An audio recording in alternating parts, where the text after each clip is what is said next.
We are now full-fledged excited about the San Diego State Aztecs. Offensive coordinator Al Borges told us to get excited at the start of the season. We have been trying to heed his words, and now we're there, Al. Welcome to the show. Thanks for coming back on with us again. Thank you for having me, Ben, and I'm really excited to hear you're excited. Well, I've got to imagine that the coaches are excited and players are excited. Not that you weren't last season, but there's a different feel around a college program when you start to experience a little bit of winning. And I know it's just 4 games in, but it's definitely a different feel than last year, wouldn't you say? Well, I think there's a lot different feeling that we just understand what we're doing so much better, and the kids are beginning to gain some confidence. Although I still don't believe, from an offensive perspective, that we're still functioning at 100% efficiency. But we're getting there a little bit at a time. That's saying a lot because the win over Utah State was a pretty efficient performance. I thought perhaps the best all-around performance by the Aztecs this season.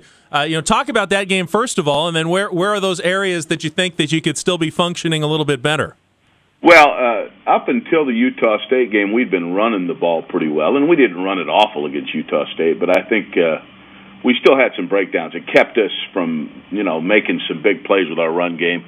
The thing that was encouraging against Utah State is our passing game made a quantum leap from the Missouri game, where we really played poorly, passing the football particularly. We ran the football pretty good, but we did not pass the ball. But last week we probably demonstrated as good an overall balance as we've had since I've been here, but we're still leaving too many plays out there. We've got opportunities the first 4 games to make some big plays. I mean, whether it was an errant throw or a drop pass or a missing pass protection, we still are not quite where we need to be.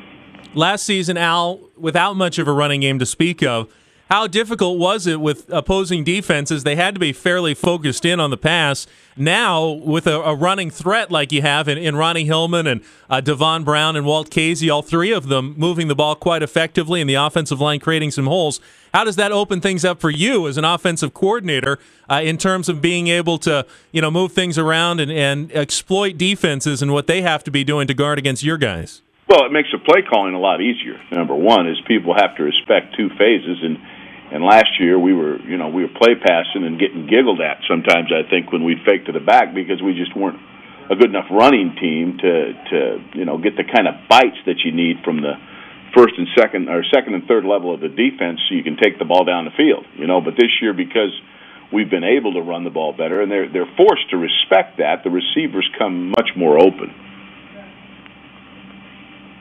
We're talking with Al Borges, the offensive coordinator for the San Diego State Aztecs.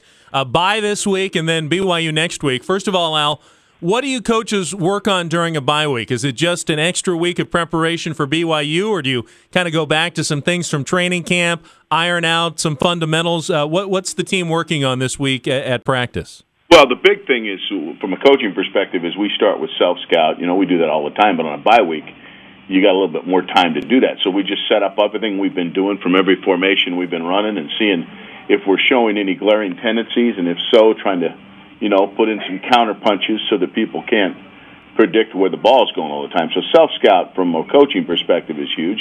Number 2 is get a chance to practice and keep your timing, but still, by the same token, rest your players a little bit. You got to take advantage of the bye because you don't want to have them out there killing himself for 5 hard days of practice. You kind of lose the effect of that week off. So we want to maintain our timing. That's number 1, but not at the sacrifice of beating our kids up. So we're kind of trying to walk that thin line.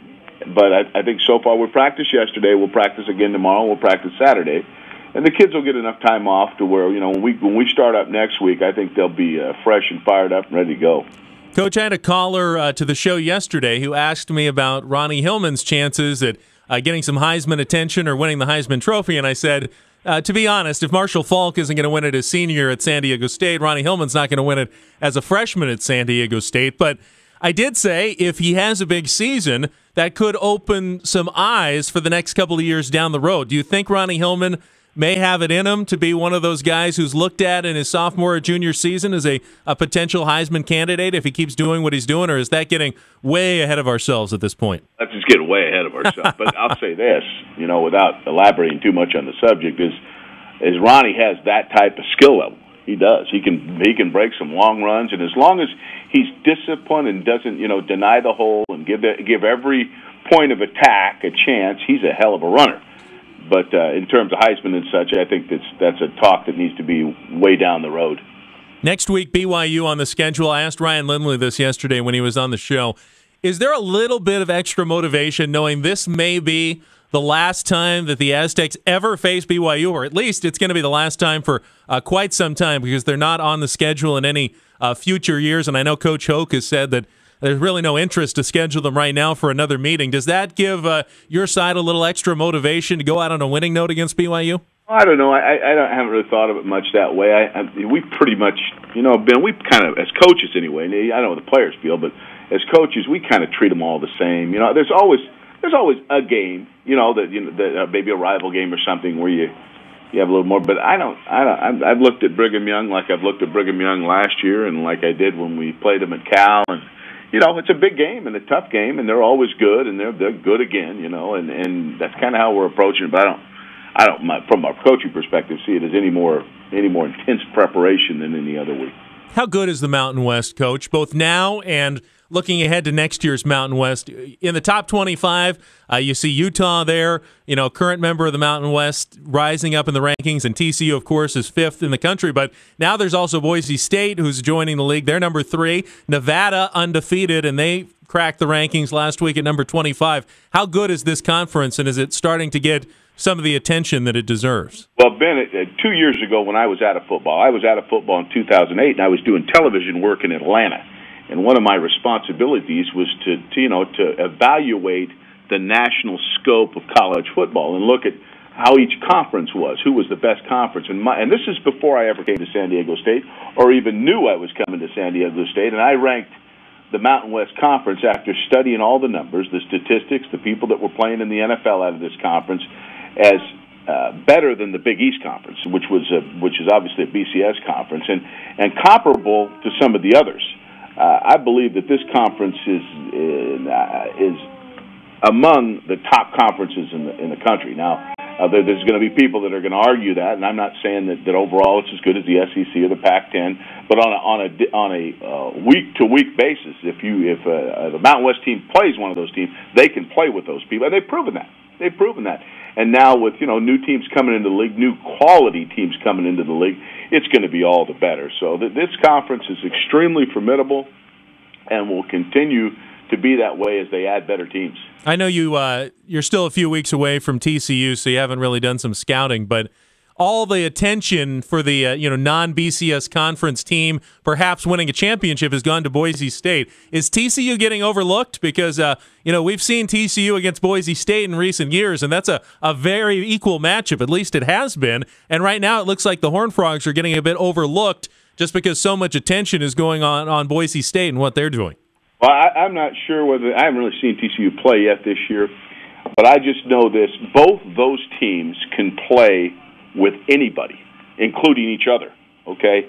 So on a game, on a one-against-one matchup in a bowl game or whatever, those two teams can beat anybody. And I mean, the number 1 team in the country, the number 10 team in the country, whatever. They are good enough to play with those teams. So if they're getting overlooked, it's probably not very just because they're good enough to play with anybody.